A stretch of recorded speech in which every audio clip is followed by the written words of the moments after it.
আগে থেকে Indian premier league IPL এর বাউন্ডারি সংখ্যায় সবার ওপরে ছিলেন বিরাট কোহলি। গতকাল প্রথম ব্যাটার হিসেবে তিনি ফ্রাঞ্চাইজি টুর্নামেন্টটিতে 1000 বাউন্ডারি হাঁকিয়ে ইতিহাস গড়েছে।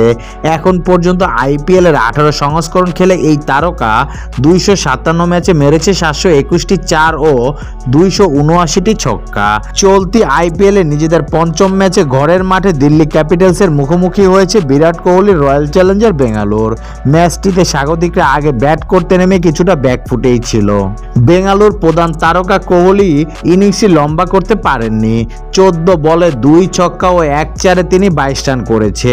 তবে এরই মাঝে আইপিএল এর 1000 বাউন্ডারি পূর্ণ হয়ে গেছে কোহলির। যদিও ম্যাচ শুরুর আগে ভারতীয় সাবেক অধিনায়কের মাইলফলক পূর্ণ করতে মাত্র 2টি বাউন্ডারির প্রয়োজন ছিল। চতুর্থ ওভারে অক্ষর প্যাটেলের ডেলিভারিটি উড়িয়ে সীমানা ছাড়া করতেই সেই পূর্ণতা পেয়ে যান কোহলি।